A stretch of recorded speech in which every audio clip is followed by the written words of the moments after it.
Alex O'Connor's blind spot. The ship of new atheism may have been sunk, but as it went down, it put some of its children on lifeboats, and now they've come of age. Christopher Hitchens, Richard Dawkins, Daniel Dennett, and Sam Harris are now the old atheists. And people like Alex O'Connor, Stephen Woodford, and Drew McCoy are the new atheists. Alex O'Connor is by far the most sophisticated of these new atheists, and he has fundamentally changed the dynamic of the debate through his respectful engagement with Christians and his willingness to acknowledge the errors of his intellectual mentors. In the immediate post-9/11 world, when Western governments were enforcing the politically correct Islam is a religion of peace mantra, many thinking people who know this to be false were drawn to the old atheists because they were able to tell the truth about Islam. Christopher Hitchens, for example, rightly perceived that the word Islamophobia was being weaponized against critics of Islam. However, the old atheists also preached a number of doctrines that have now been shown to be false. For example, they argued forcefully that the cause of acts like the 9/11 attacks is not specifically Islamic doctrine, but rather religion as a whole. According to this view, Christianity is just as bad as Islam, and biblical faith is not just false but also harmful, and something that needs to be stamped out. These old atheists were believers in a utopian vision that's best articulated by John Lennon in his popular song Imagine, which envisions a brotherhood of man and a world that will be as one once we've shaken off the shackles of religion. In the opening line to his infamous book The God Delusion, Dawkins wrote, "Imagine, with John Lennon, a world with no religion. Imagine no suicide bombers, no 9/11, no 7/7, no crusades, no witch hunts, no gunpowder plot, no Indian partition, no Israeli-Palestinian wars, no Serb-Croat Muslim massacres, no persecution of Jews as Christ killers, no Northern Ireland troubles, no honor killings. Imagine no Taliban to blow up ancient statues, no public beheadings of blasphemers, no flogging of female skin for the crime of showing an inch of it."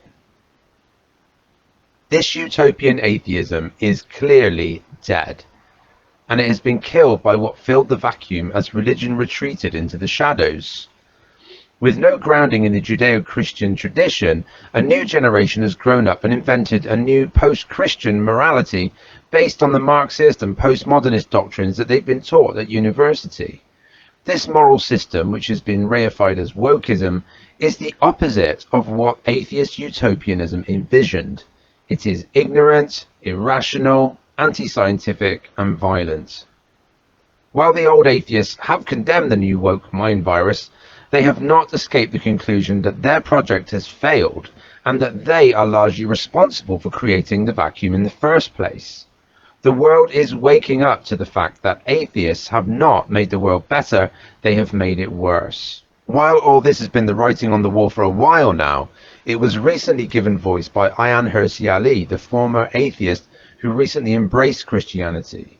Ali has explained the failure of the atheist movement in print and in public discussions, such as the recent one with Richard Dawkins. You have this amazing civilization, you have these amazing societies, and it is pretty frightening to see that the best and the brightest are converting to the mind virus of wokeism and the mind virus of Islamism, and that as atheists, no one even seems to have woken up to the idea. There is a condemnation of wokeism, which you do, which you condemn the woke and the mind virus of the woke, you condemn radical Islam. But I think, what do we then have to offer to these young people who are seeking something? Where you have a vacuum, something is going to fill it.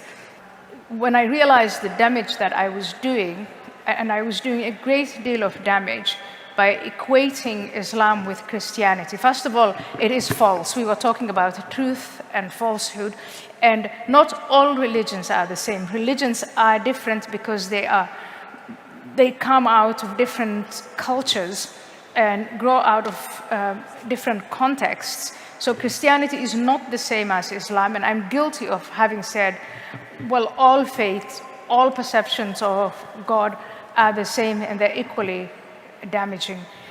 So I come back from that, and I also have come to regret the damage that I've done, and I want to make my friends like Richard and Sam Harris and Daniel Dennett and all the others, I want you to see what I see. And what I see is where you have a moral vacuum, something is going to fill it. I want you to see that the teachings of Christianity, just like you said, if there is a competition between Team Christian and Team Islam, you would be on Team Christian. That what you value in Christianity is something that really is absolutely necessary to pass on to the next generation. One reason why Alex O'Connor has become so prominent is because he is able to recognize the errors of the old atheists. For example, despite being a self-confessed fan of Christopher Hitchens, Alex made a brilliant video critique of Hitchens' arguments and debating style, while other new atheists, such as Stephen Woodford, have simply parroted the all religions are equally bad argument of the old atheists. Alex O'Connor has acknowledged the vast differences between Islam and Christianity, as well as the essential goodness of the Christian message, even going so far as to say that he wishes it were true. I mean, for someone like Ayan, she's able to just sort of choose to believe it, and to be clear, I'm very happy for her. I'm envious of her. I wish I could do that for myself. I find myself unable. But one thing that's been not mentioned... You wish you could do what? Sorry. To just choose to believe this stuff. I think it'd be wonderful. So you would choose to be a Christian? Yeah, I think anybody who... at least the kind of Christianity that I understand, or the Christianity that I've sort of read through the person of Jesus, for example, I think anybody who says that they don't want it to be true, that they wouldn't worship that God even if he existed, that new atheist line, just doesn't know what they're talking about, or is talking about a different kind of Christianity or a different kind of God. However, there is another falsehood propagated by the old atheists that is currently being exposed, but Alex hasn't spotted it yet.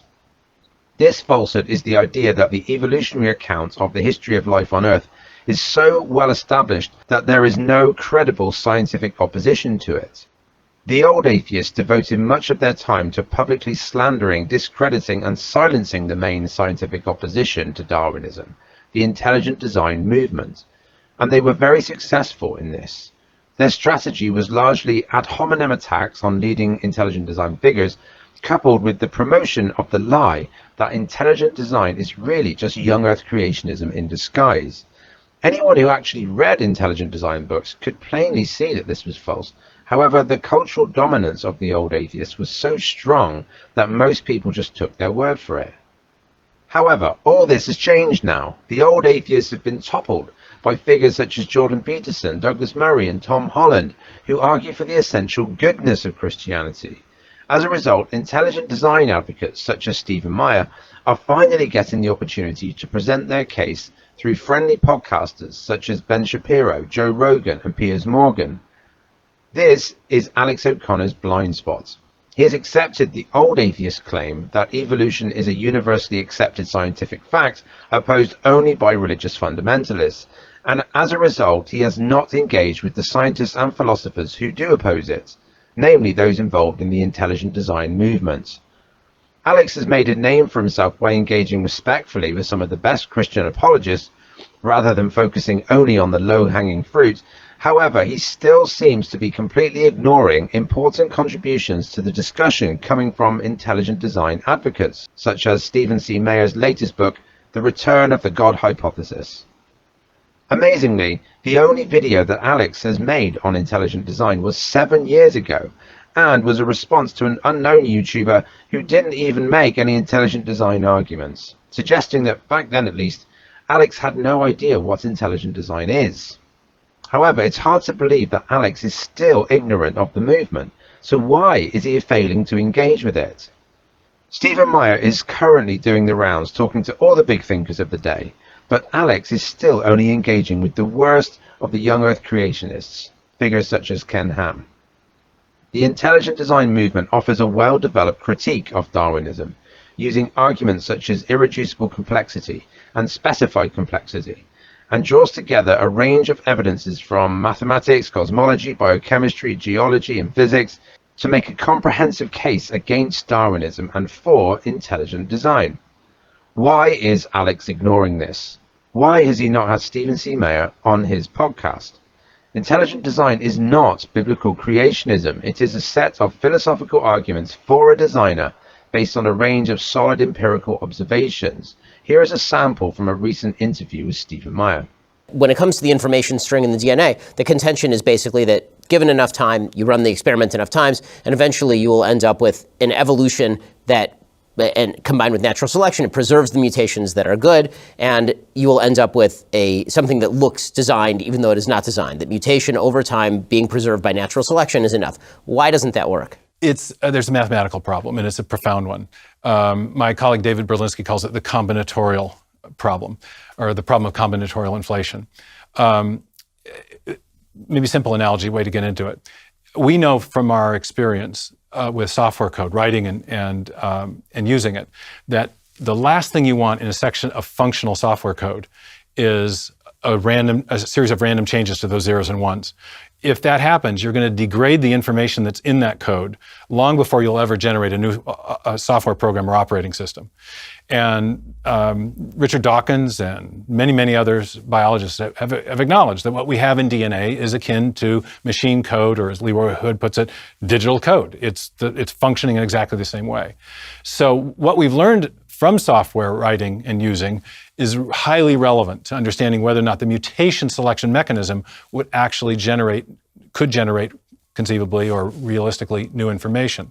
And there's a reason that changing software at random invariably degrades the information before you get anything useful and new. And that is because there's so many more ways to go wrong. In any system of digital or typographic or alphabetic communication, there are vastly more ways of arranging the characters in question that will generate gibberish than there are ways of arranging those same characters that will generate something functional. So if you start randomly changing things, you're overwhelmingly more likely to find a gibberish sequence than a functional one. And as we've actually tried to quantify that, how much more likely, the quantitative odds are prohibitive. There's a scientist who worked for 14 years at Cambridge University named Douglas Axe. Did his PhD at Caltech, went on to do a long-term molecular biology research postdoc at Cambridge to try to quantify this question. How rare or common are the functional sequences that would make a new protein or a new gene capable of making a new protein? How rare are the functional ones in comparison to the non-functional ones? And for a relatively short protein, about 150 amino acids long, he determined that the ratio of functional to non-functional sequences was about 1 over 10 to the 77th power. Now, to put that in context, there are only 10 to the 65th atoms in the Milky Way galaxy. So what that means is that a random search for a new functional sequence is going to be like looking for one marked atom among 10 trillion, it'd be 1 trillion galaxies of the size of the Milky Way. So, and what turns out that even 4 billion years of life's history is not enough time to solve a search problem of that magnitude. Alex, if you are really an open-minded truth seeker, it's time to stop going for the low-hanging fruit and engage with the greatest challenge to Darwinism the world has ever seen. This is Dan Stone, the Rational Creationist. Please see my website, swallowingtheredpill.com, for more information.